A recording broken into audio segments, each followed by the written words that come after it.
Good evening, ladies and gentlemen. Welcome to Theater 3. Please be aware of emergency exits on either sides of the stage and in the rear of the theater on your left-hand side. At this time, we ask that all cell phones and electronic devices be turned off. Ladies and gentlemen, throwing you a kiss, remembering Jean. I'm just a Broadway baby, walking off my tired feet, pounding 42nd Street to be in a show. Broadway baby, learning how to sing and dance, waiting for that one big chance to be in a show. Gee, I'd like to be on some marquee, old twinkling lights, a spark to pierce the dark from Battery Park to Washington Heights. Someday maybe all my dreams will be repaid. Heck, I'd even play the maid to be in a show. Hey, Mr. Producer, I'm talking to you, sir. I don't need a lot, only what I got, plus a tube of grease paint and a follow spot. I'm a Broadway baby, slaving at the 5 and 10, dreaming of that great day when I'll be in a show. Broadway baby, making rounds all afternoon, Eating at a greasy spoon to save on my dough. Oh. At my little flat, there's just my cat, a bed and a chair. Still, I'll stick it till I'm on a bill all over Times Square. Someday, maybe,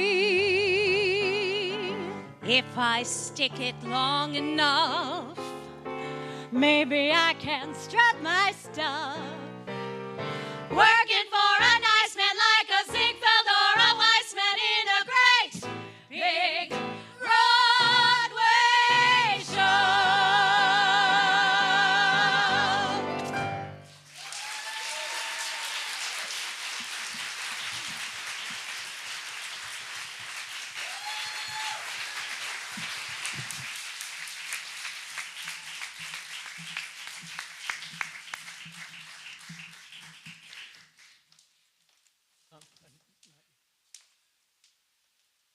Broadway Baby is Stephen Sondheim's wry but affectionate anthem to the musical theater. The song is from the musical Follies, the first show Jean choreographed for Theater 3 in the spring of 1989. In the cast were two actors who just appeared, Marcy Bing and Phyllis March. Now, if every performer in our opening represented 100 performers, it would only be a fraction of those with whom Jean worked. If every person in this theater tonight were 100 people, it still wouldn't approach the number of people Jean touched in her life. Good evening. My name is Jeff Sanzel, and on behalf of the board and staff of Theater 3 and Jean's family, welcome to Throwing You a Kiss, Remembering Jean. Tonight, we celebrate an extraordinary artist, a gifted teacher, a mentor, an inspiration, a mother, a grandmother, a wife, a friend, an amazing and amazingly remarkable human being. On this stage, Jean worked on over 60 productions. They ranged from 42nd Street to Camelot, from Man of La Mancha to Me and My Girl, from the immortal Fiddler on the Roof to the less than classic Streak in a Musical flashback to the 1970s. Jean brought skill, vision, and talent. Whether it was the frug or the parade passing by, Jean had not just a style, but all styles. Jean left her mark on this stage and dozens across Long Island. But theater was only part of Jean's life. Tonight, we will hear from people who will share their experiences, their feelings, and their love. Please welcome our first speaker, Maureen Spanos.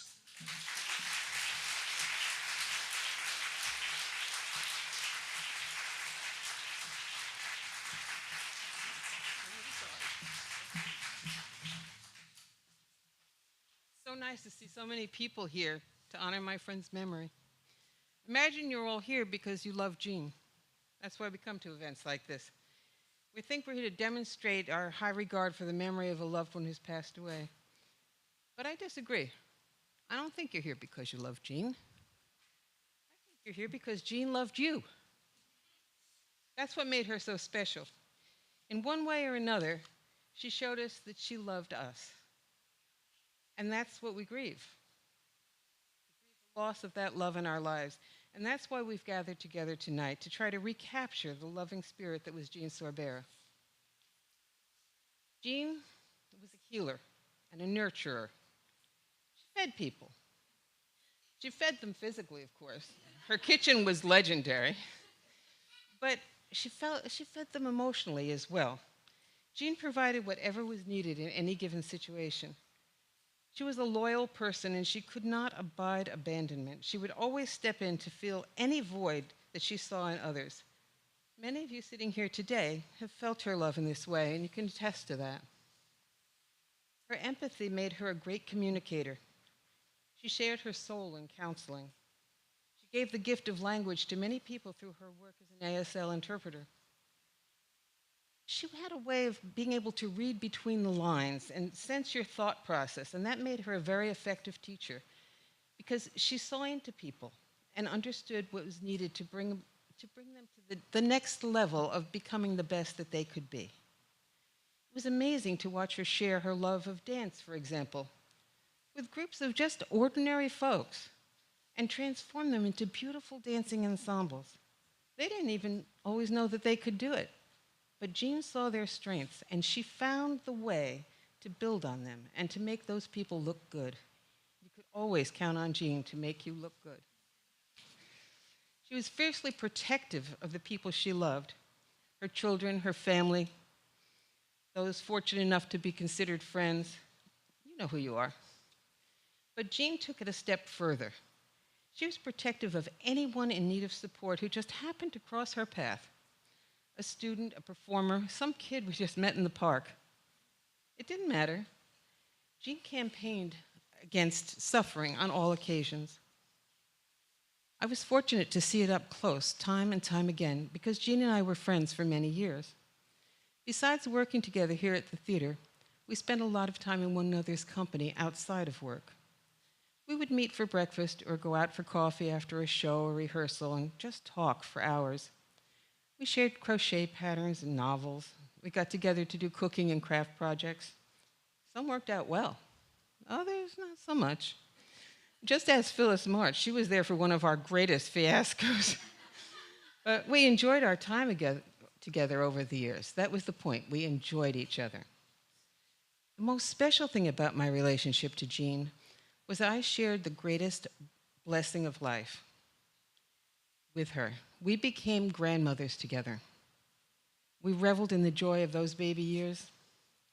We gave our grandsons the time and attention that only grandparents with no jobs and no responsibilities can actually afford to give. We were free to focus on the miracle of those babies in ways we'd never been fully able to with our own children. We formed an alliance and brought the boys together several times a week. They thought of each other as family. Each was an important part of the other's lives. My grandsons called her Nona, and her grandsons called me Nana. We baked, we gardened, we traveled all over Long Island, introducing the boys to new environments and enriching experiences. We followed their interests and challenged them to develop new skills. Anything to delight them, and they, in turn, delighted us. Whether we were in a children's museum, an aquarium, on a playground or a farm, or even just home with friends. Jean poured all her love into those beautiful children. At this stage of life, we had a little disposable income, and that gave us the keys to the toy store. We were finally able to buy all the things we would have loved to give our own children years ago, but couldn't afford back then. And maybe we went a little overboard. We bought trains and cars for them to ride on. Jean bought a roller coaster for her yard. We had wading pools for them to splash in, tunnels to crawl through, climbing toys, musical instruments, sand tables, tools to dig with and build with. We had books and costumes and paint and bubbles and balls. You name it, we got it for those kids. And we had the leisure time to enjoy those things with the boys. We played, we laughed, we sang with them, we tickled them and cuddled them. And there's a very good chance that Jean and I were having even more fun than the kids were. That was the crowning glory of Nona Jean's time here on Earth. That was the love that she took with her when she passed on to a new life. And that's what we're seeking when we gather together tonight to remember her and to remember the way her love touched us, each of us. And that is exactly what I hope you're feeling here right now as we celebrate her legacy tonight. Thank you.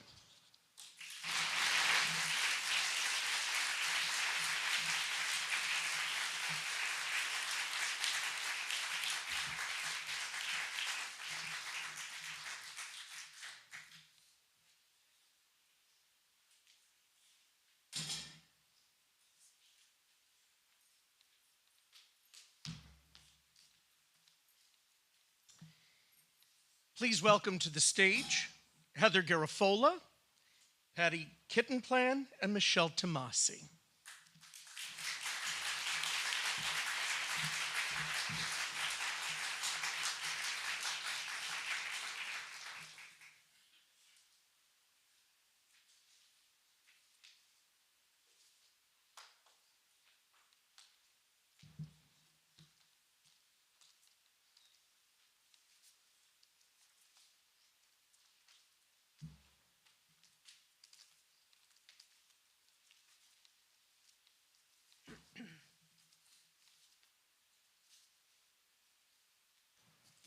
We all know how much time Miss Jean had invested in her world of teaching, directing, choreographing,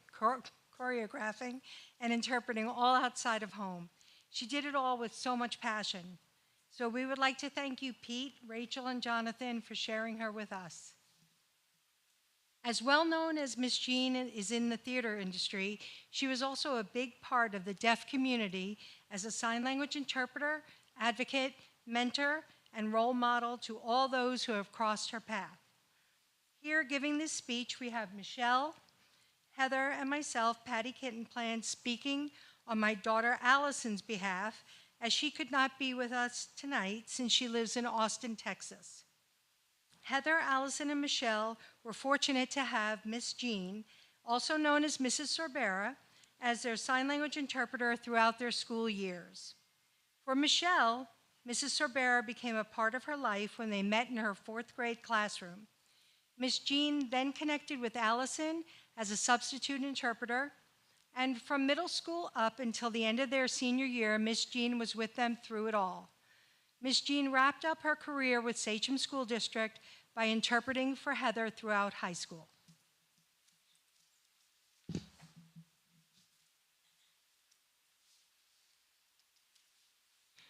Everyone may know her as Miss Jean, but to me, she was Mama Bear. She paved the way, my guiding light, encouraging me to face the challenges that lay ahead and never to let anything or anyone hold me back. She often told me, "Your ears are broken, but there's nothing wrong with you."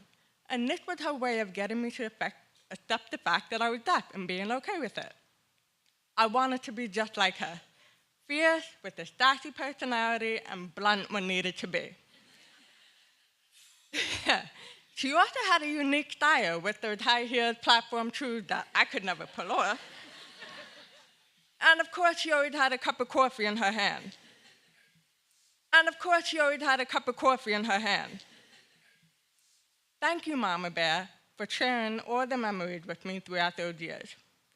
Thank you for introducing me to deaf culture and the theater world. Thank you for being my second mom. Whew. You are truly one of a kind who went above and beyond, especially for your family.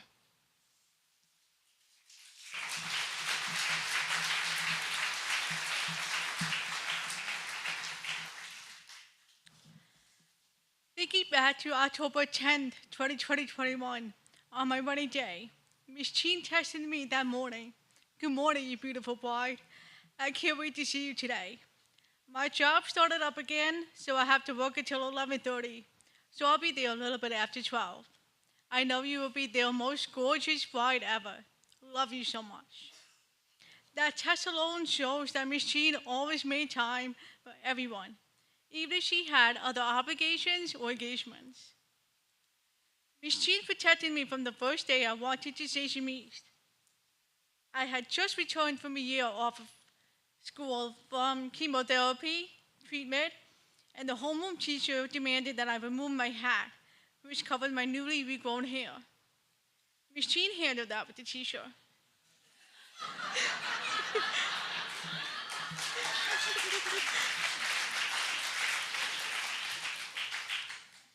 Then, a security guard yelled at me for having Bluetooth devices in my ears, which were really my cochlear implants. Sorry. Miss Jean handled that with the security guard. The vital straw was when the security guards refused to let me bypass the metal detectors into the school because of my implants. They refused to wand me or hand search me. Miss Jean had had enough, so she marched right into the principal's office and told the principal to blast an email at a picture to every staff or faculty member of the school, specifically not to mess with Heather Kitten plan. And if there was a problem, to speak to Jean Sorbera before addressing anything with me. I am so blessed that Miss Jean was not only my interpreter, but became part of my family. She was my school mom. She was a beautiful person. I looked forward to seeing sitting in front of the classroom, smiling, coffee in hand, cross-legs with heels, red lipstick, a bag next to her with a book or spools of yarn, working on her latest homemade crocheted item while chatting it up with the students and the teachers before each bell rang.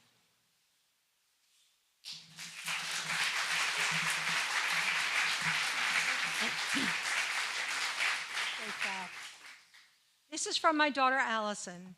If someone made you feel bad, Miss Jean would be the one to hold your hand, remind you of your importance, and then she would get you to laugh and forget all about it.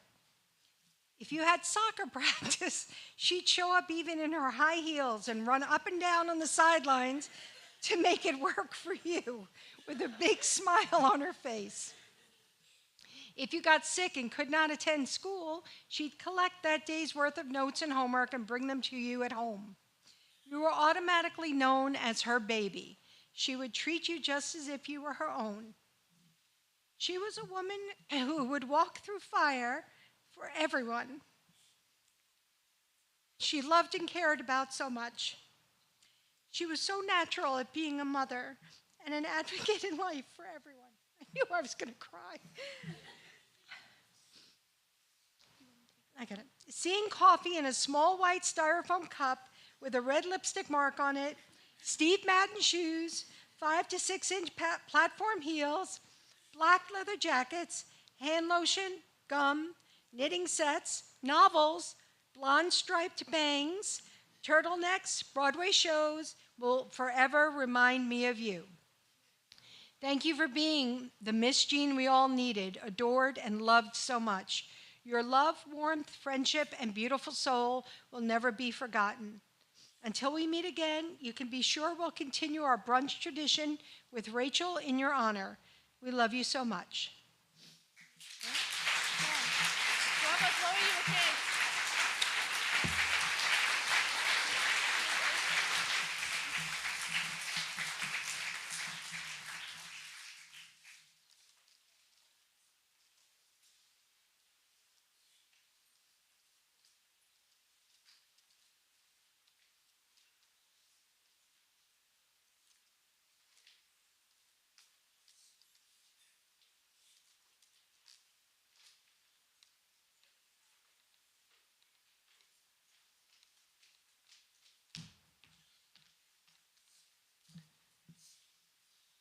Jean choreographed what seemed like a never-ending kick line of school productions.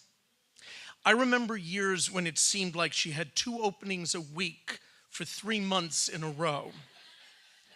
Thousands of lucky students had the opportunity to work with the best. While they couldn't be with us this evening, as they were at the Teenie Awards, Bayshore Drama, under the direction of Christopher Bilella, created this special tribute. The recording joins 2 important roles in Jean's life: choreographer and interpreter.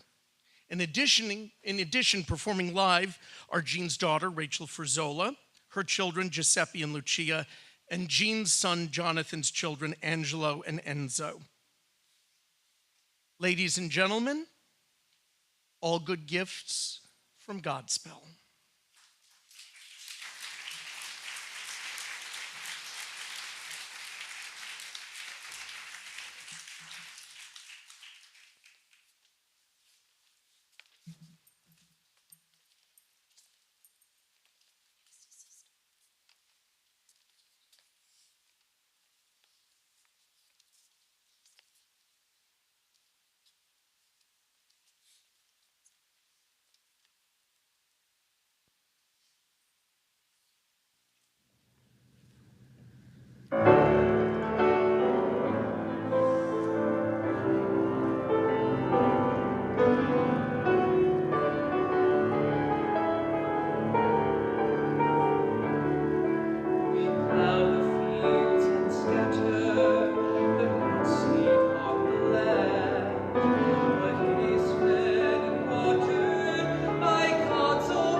Please welcome to the stage, David Kramer.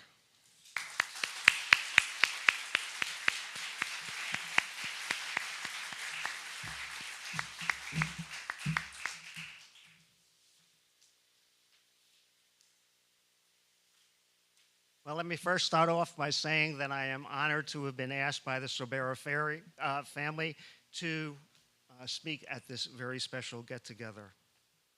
As a director, at the end of a rehearsal, I would share words that I would hope would be used in the future, a life lesson that was generated from whatever production we were working on at that time. After that long rehearsal, my cast would sit for 15, 20, 25, 30 minutes until I said everything that I wanted to share with them at that time. I was told that I could not spend that amount of time with you tonight.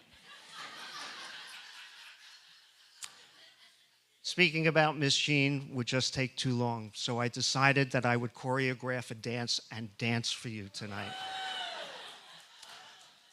But on the ride over here, a voice came to me,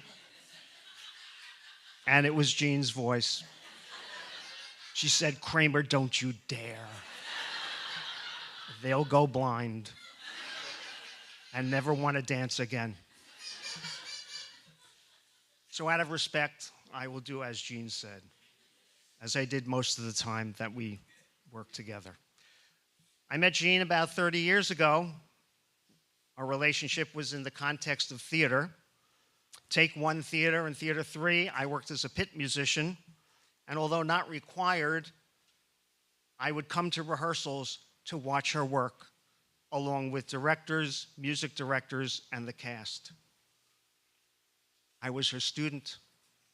I realized what a gifted teacher she was in the way she related and worked with everyone in those theaters. I asked her to join me in Miller Place High School as the choreographer, and in Miller Place High School, Miller Place Middle School, Mount Sinai High School, and a summer theater arts program that we worked on together for close to 19 years, 18 or 19 years. That was where our relationship got closer than just director, choreographer. Her constant encouragement of actors on stage who were not dancers to keep working at it. Her choreography was involved and evolved over the rehearsal period. And although I sat in the back of the auditorium many days watching her rehearse and watching my actors perform her steps as best they could, I kept saying to myself, there's no way in hell they're going to be able to do that. And if I tried to help anybody on stage, Miss Jean said, "Get off the stage." And I left the stage. But truth be told, every performance that we did together, she proved me wrong.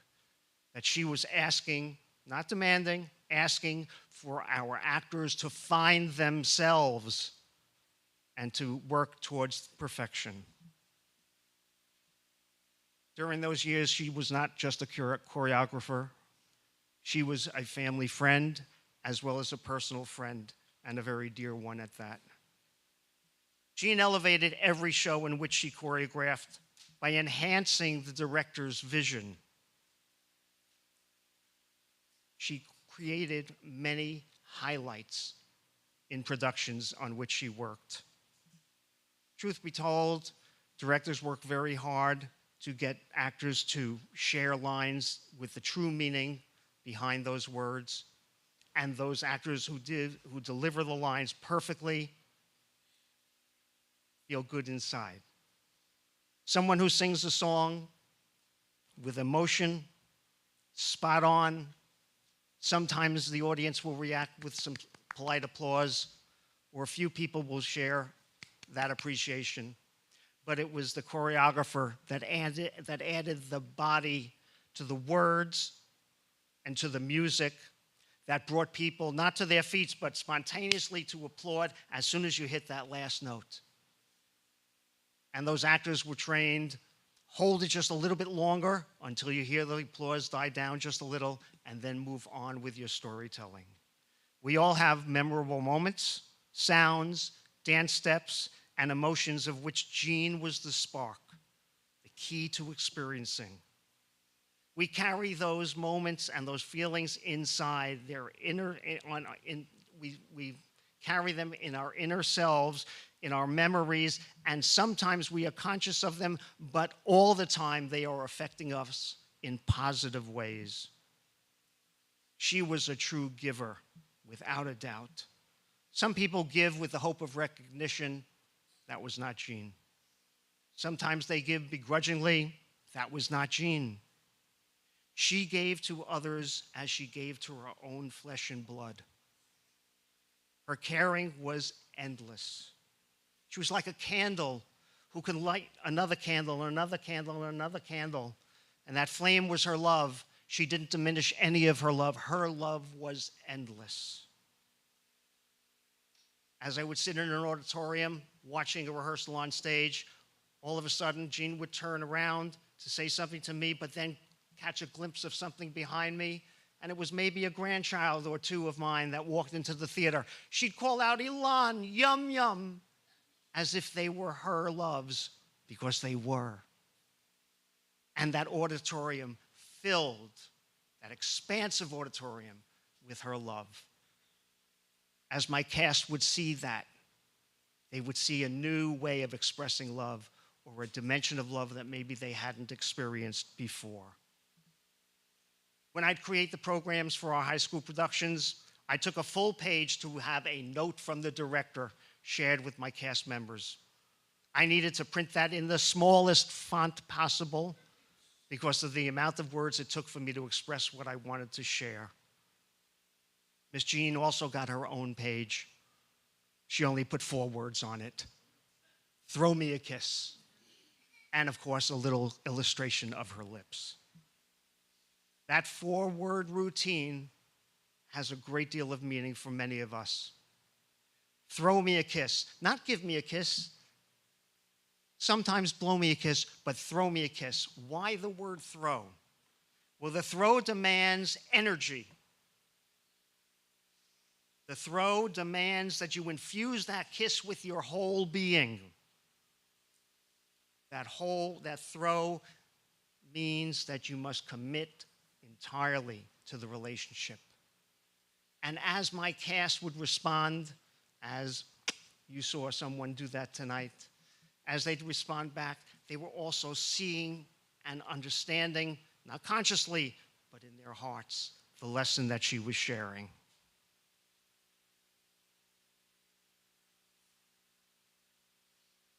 One last story. This was a high school production of Rent. It's the second act, and it is Angel's death scene. And as Angel is dying, so is the motherboard of my lighting system. And the entire auditorium blacks out. And then all of a sudden, one circuit covering the proscenium arch of the stage lights and starts blinking. I call up to 3 spot people that are above me on a scaffold, light stage right, stage center, stage left, and keep them on for the rest of the show. So that's what we have, a static stage lit and pulsating lights around the stage. The show ends, it ends well. I dodge the bullet, and someone comes up to me, a gentleman, shaking my hand vigorously. "Congratulations, that was a phenomenal lighting feat that you did. It was so expressive of the moment." I said, "Thank you." Just as I trained my actors that if something happens on stage, never reveal that mistake, just say, "Thank you," for whatever compliment comes. "Oh, what a great show. Oh, it was really good, but we screwed up here." No, I never had my actors say that. And so the man went on. He said, "That idea of Angel's heartbeat pulsating through the rest of the show was a phenomenal way of expressing that although Angel's body had passed on, his soul, his joy of life, and his love lived on." And so with this in mind, I'd like to say to Miss Jean that all who are here tonight or are watching live stream and are fortunate to have crossed your path on their journey, you are our angel. And we know that your soul, your joy of life, and your love are still with us. And we're all throwing you, fully committed, our love. Thank you.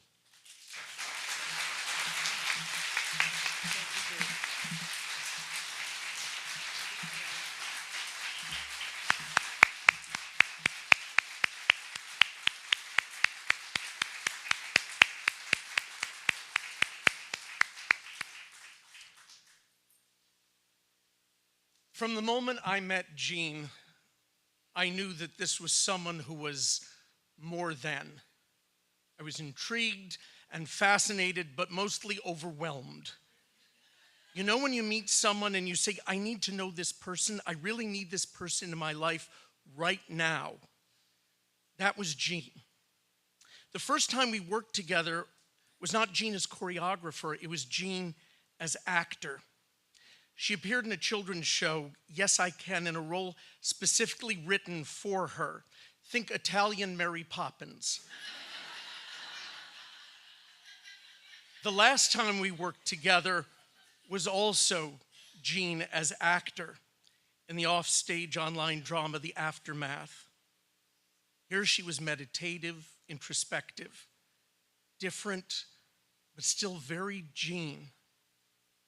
Jean was someone who challenged herself, had a passion for learning, and never stopped growing.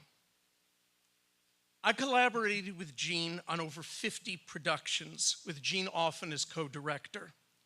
Jean, musical director Ellen Mitchell-Moore, stage manager Maureen Spanos, and I were a team for over 20 years. Beginning with Me and My Girl and spanning to our second Little Shop of Horrors, I could trust Jean and Ellen to keep me on track. In the summer of 2008, I was struggling with staging the musical numbers in 1968 Rock the World, so Jean volunteered to come in and help, which basically meant, in a week, without taking any credit, Jean choreographed the entire show. To borrow a term from Jean, I don't do feats. Jean hadn't seen the script, and after a run through, she and Ellen came over to me, and it was right here, and the two of them standing next to each other, and they kind of looked at each other, go ahead. And Jean looked at me and said, Jeffrey, the ending is not working. And she was right. When I was going down the wrong path, she would always bring me back. My relationship with Jean and with Ellen was one of absolute trust. In their perfect complementary styles, they knew not just what to say, but how to say it.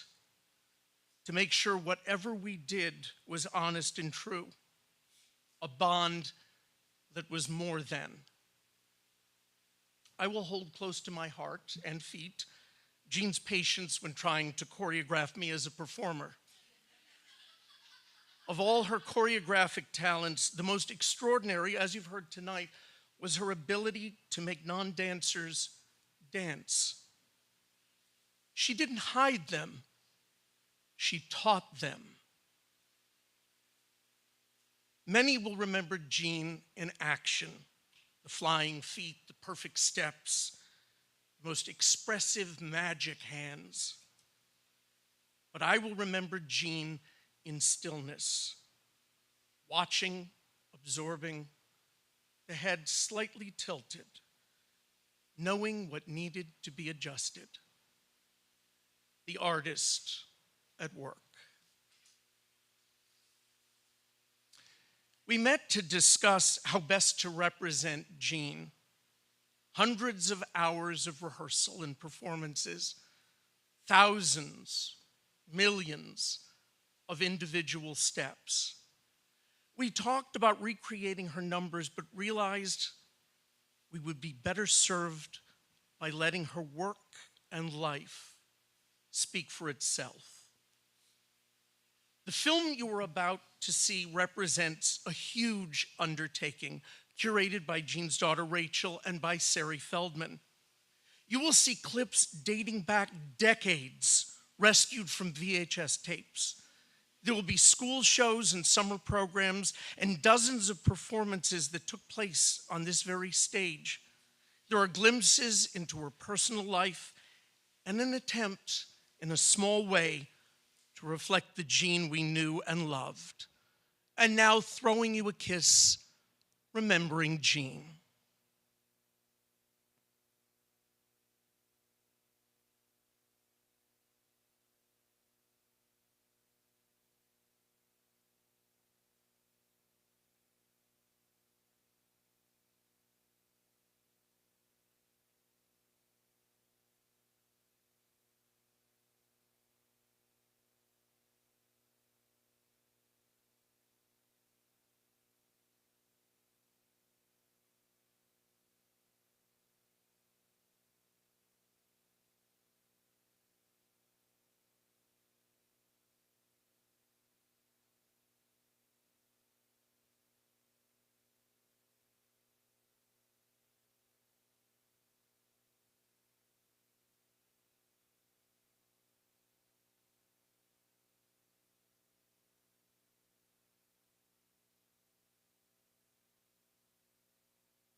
sound. We have the house lights up.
Hello, my darlings again. My sweethearts, I miss you. I really, really miss you. Don't get upset. All right? We're going to learn a few steps and we're going to put it to music and we're going to dance together. Okay? It'll be like old times. I love you. And I do.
I would like to thank my husband Peter, my son Jonathan, my daughter Rachel. Just do a few steps so that I can see that you won't trip over the crossroads. Otherwise, the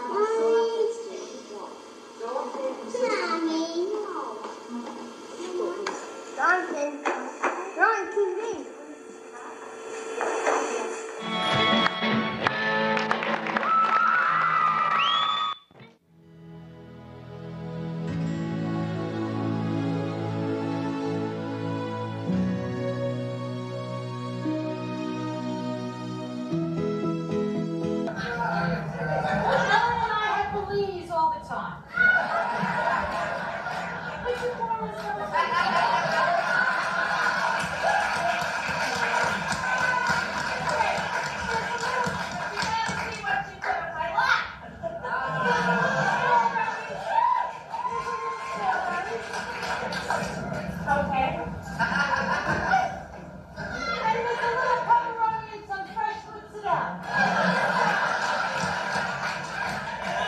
Put your hands up. They look like they need saving.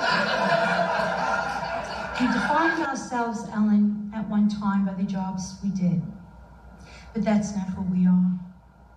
When we sit together and we're talking, we're laughing, we're drinking peach bellinis, we're discussing TV series, our happy days.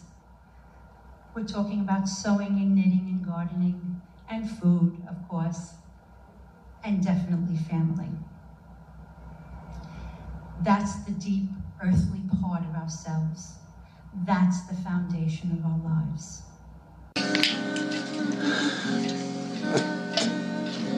You do well.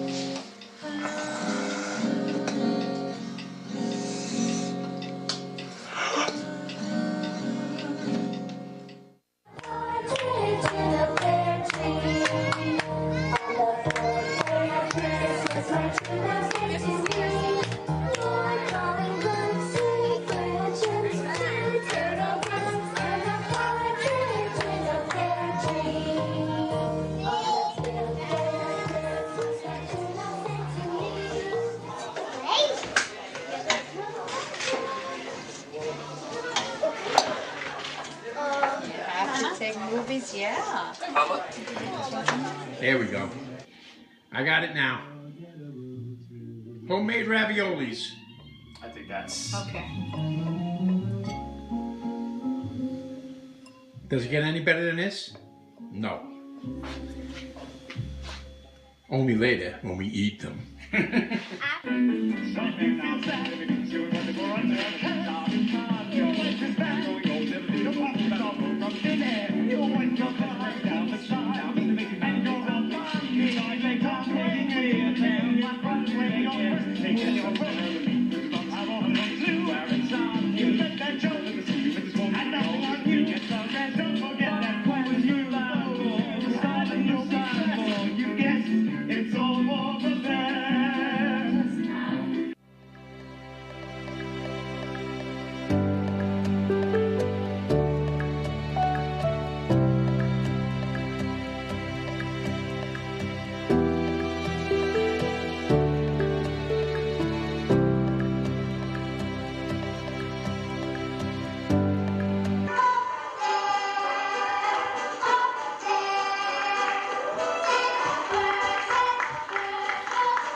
Hi, honey. Merry Christmas. Look at my little girl did all this. So proud of Little her. baby did all this. I love her. Love her. How you doing, baby boy? I love you, man. Love you too. Yeah, hug your mama. Christmas Eve, 2009. Let me see your faces together. Faces together. 2009, December 24, 2009. I love this family. I love everybody. I'm so happy that we can all be together. Take another bite. Coexist peacefully. Oh, there's Spider-Man back too. In the United States of America and Pennsylvania at this particular time. Hey, So Tiffy, thank come. you. For your support. For your support. Send money. Send money to the telephone.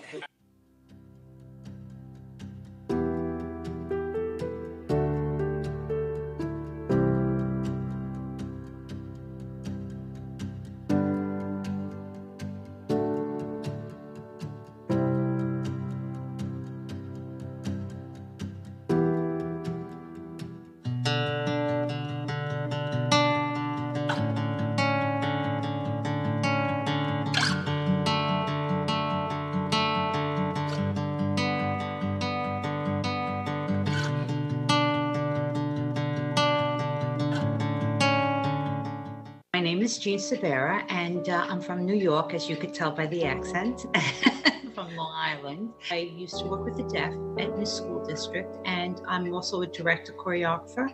I'm married. I have 2 children, 4 grandchildren. Oh, I'm a big family person. Oh, absolutely, absolutely. We kind of celebrate every single time we're together. Lots of laughs, lots of food, things like that. Jean, if you could just share some words of wisdom. It makes me teary-eyed. You think of all other things except yourself. You need to hear that from another woman. You do need to just do it and work on yourself. Stress work, anxiety, never sympathizing, it's empathizing with one another. We care for one another.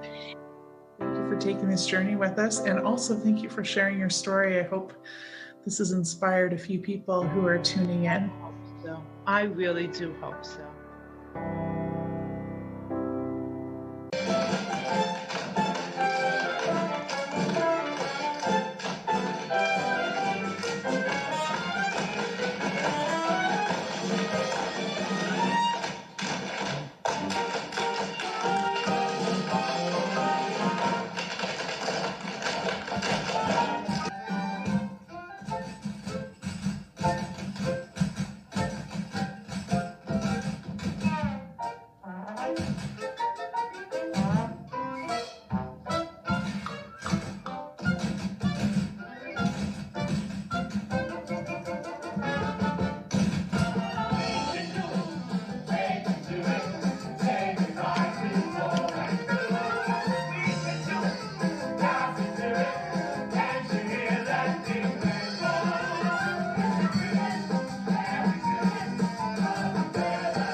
Me, myself, and I.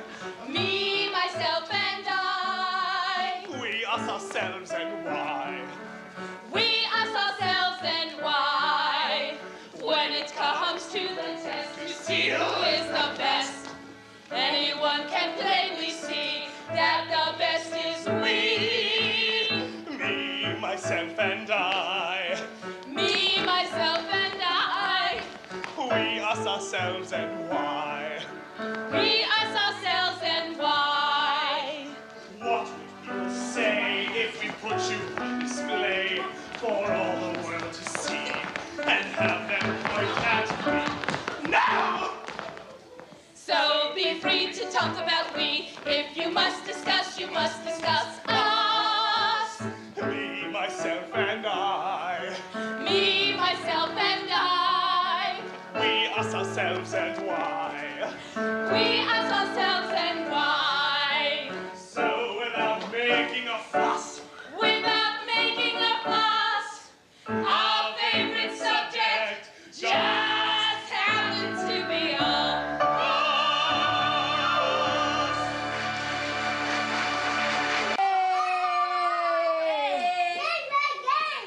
Hi, Noni. Hi, my sweethearts. I love you. Love you. Go. Go, Spider-Man. Who wants bug spray? Go. Go.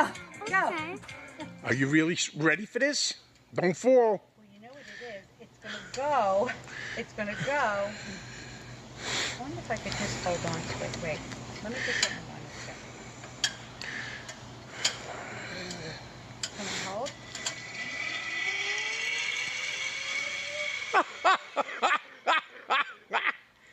Everything's fine.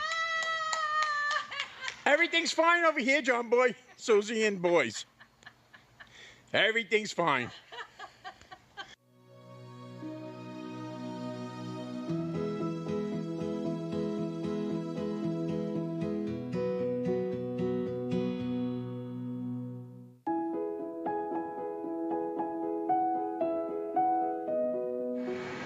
There you go. Hold it tight so you can't get through. So listen up back. There we go. Oh my goodness.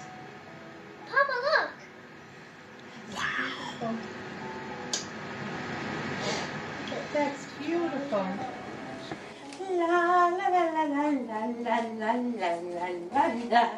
La la la la la la la la la la la la la la la la la la.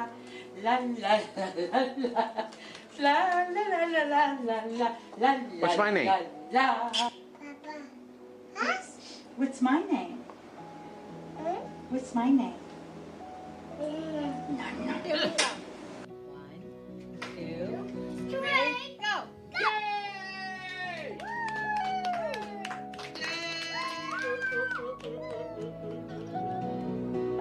In Anatevka, we have a tradition for everything. How we work, how we eat, how we sleep, how we wear clothes. For instance, we always keep our heads covered, and we always wear a tiny prayer shawl. That shows our constant devotion to God. You may ask, how did these traditions get started? I will tell you. I don't know. But they're traditions. And because of our traditions, each one of us knows who he is and what God expects him to do.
I love to read, and one of my favorite books is Tommy DePaola's Strega Nonna.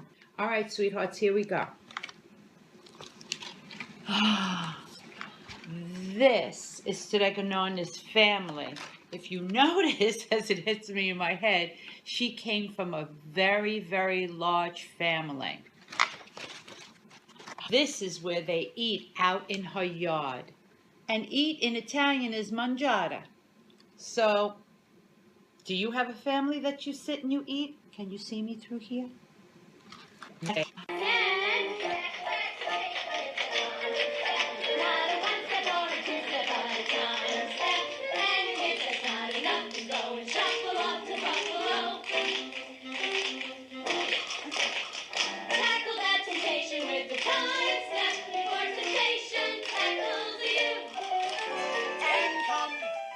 What may, you and me will stay together year after year. Won't we, my dear? That's why we're you and me.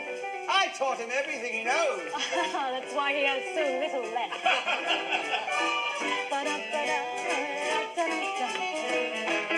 Here come the Suzy Q.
But I am so pushed down. I mean, You could even you do. bring it, show it to me first, and you say, Yeah, I would. And then go down to here. This is very fasting. Okay. Go down to here, and then boom. Join us, leave your filth to flower. Join us, leave your cheeks to sour. Join us, come and waste an hour or two. If we do, we got magic to do. Just for you, we got miracle plays to play. We got monsters to fall, hearts to war, things that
Two and three and four and five and six and seven, yeehaw.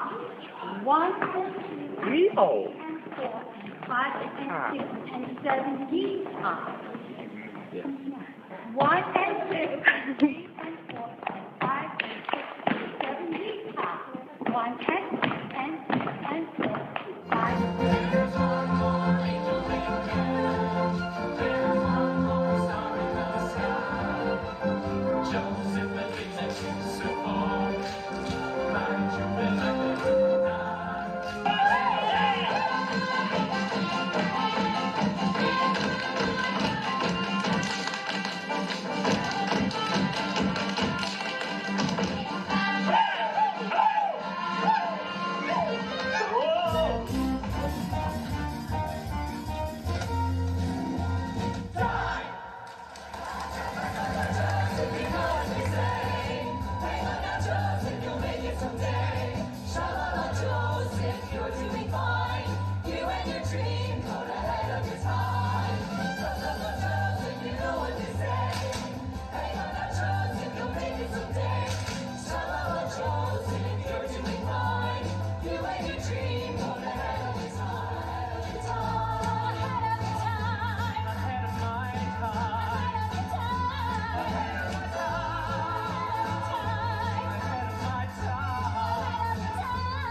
Okay? You practice that for me and tell me how you made out. All right, my honeys, throw me a kiss. Mwah! Love you.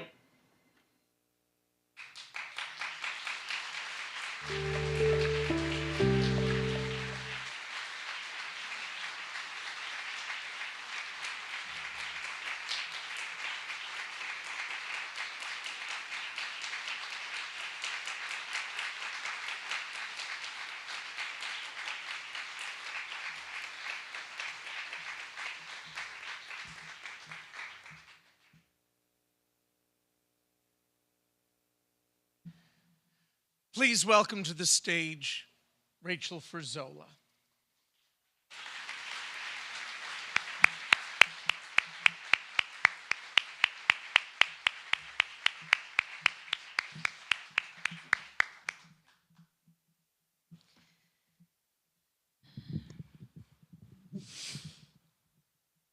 I thank you, everybody, for coming today, for everybody who's watching at home.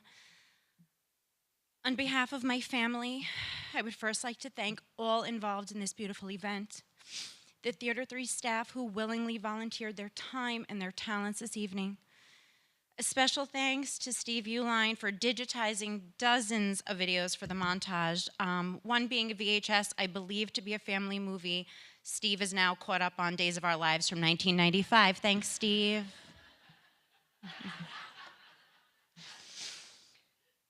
That'll probably be the only laugh the rest of it's going to be. Laugh it up.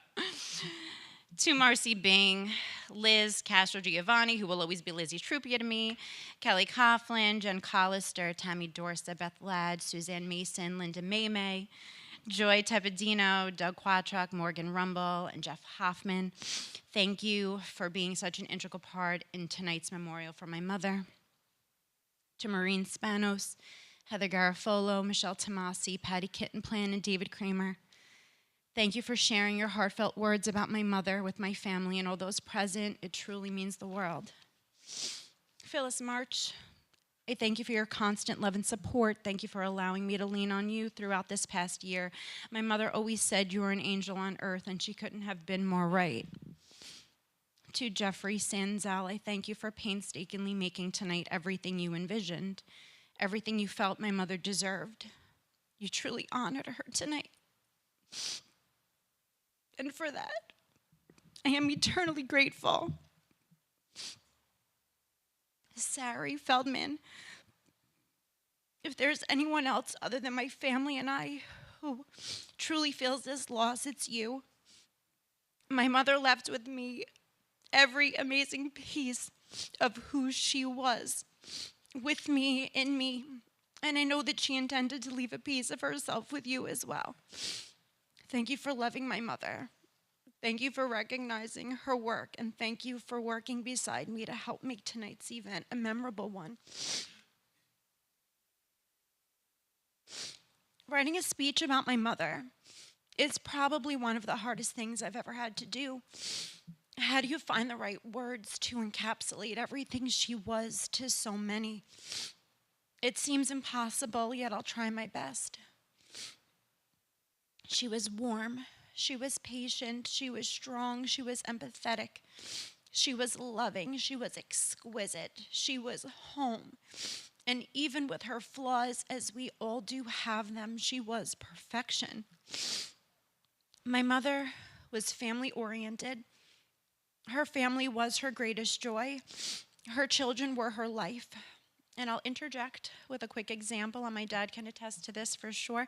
Every time my father took my brother and I out for the day, she would say before he left, Petey, if anything happens to those kids while they're with you, don't come home. Right, Daddy? We were the air in her lungs, and once her children had grandchildren, or her children had children, her grandkids became her heart and soul. I lived a blessed life with my mother. I was raised in a home where we built our lives on the most solid foundation, a foundation of love and family. My mom led with love first, and family was always to remain our top priority. She took such pride in the bond she created between my brother and I. At the youngest age, I remember her always instilling the importance of our relationship. She never allowed us to hold grudges, harbor anger towards one another. We were gifts to each other, and our love for one another was a gift to her. Love was her language, and I often wonder how she knew how to love the way she did. She put love into everything. Every step she choreographed, every sign she communicated, every smile that beamed on her face exuded love. She cooked with love, crocheted with love, laughed with love, embraced with such love. I miss that love. I don't know how my mother did what she did, how she could be what she was to so many people, and yet be the mother she was to Jonathan and I, the wife she was to my dad, the nonna she was to her grandchildren. It truly seems impossible. But that was one of the things that made her extraordinary. I shared my mother with every person here tonight. Looking out, David Kramer, Kenny Dobbins, Jeffrey Sandell, you spent countless hours with her, so many others. How could a woman have the ability to be everywhere? I never once felt like I lacked time with my mom. She was everything a mother should be and more. The video we watched tonight was a labor of love. Going through video after video, trying to get her career, her life, into a half-hour-long montage, it was no small feat, but it is a true representation of the beauty she left us with. For those of you who may have seen yourselves in those numbers, for those who had the privilege of walking alongside of her in some capacity, to be in the presence of her brilliance, sorry, my eyes are blurry, to be in the presence of her brilliance, to be on the receiving end of the force that was Miss Jean. Her work is in your bones, her love is in your heart. She intentionally left that for all of you. You can only imagine what she left with us.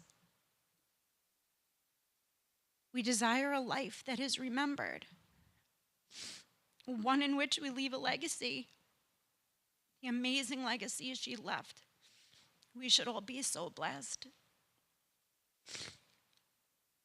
I love talking about my mother. My tears, this feeling of grief, they will remain with me for the rest of my life, and I'm okay with that. I never want to not feel grief. I was told that grief is just love with nowhere to go. It's all the love I have for her but cannot give. So with every tear I shed and every pain felt in my heart, I honor her. My father, Pete, my brother, Jonathan, my husband, Joe, my sister-in-law, Susan, my children, Lucia and Giuseppe, and my nephews, Angelo and Enzo.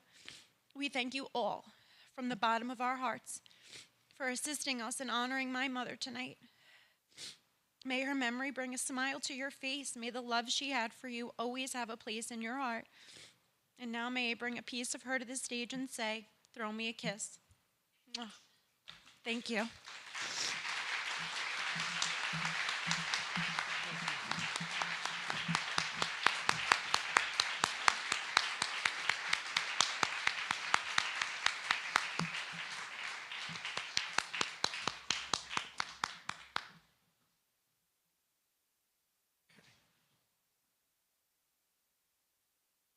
The final song this evening comes from Joseph and the Amazing Technicolor Dreamcoat, a show that Jean visited many times.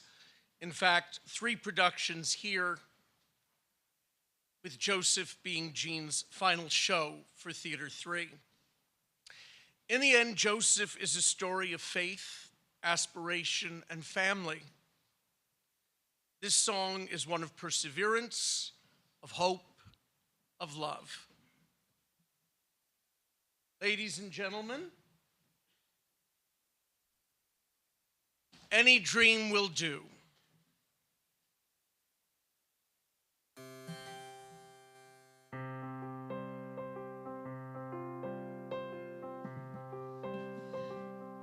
I close my eyes, drew back the curtain to see for certain what I thought I knew. Far, far away, someone was weeping, but the world was sleeping. Any dream will do. And I wore my coat with golden lining, bright colors shining, wonderful and new. And in the east, the dawn was breaking, and the world was waking. Any dream will do. A crash of drum, a flash of light, my golden coat flew out of sight. The colors faded into darkness. I was left alone. May I return to the beginning. The light is dimming, and the dream is too. the world and we are still waiting, still hesitating. Any dream will do.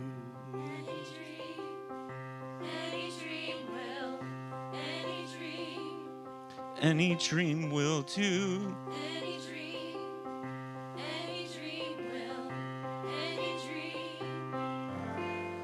Any dream will do.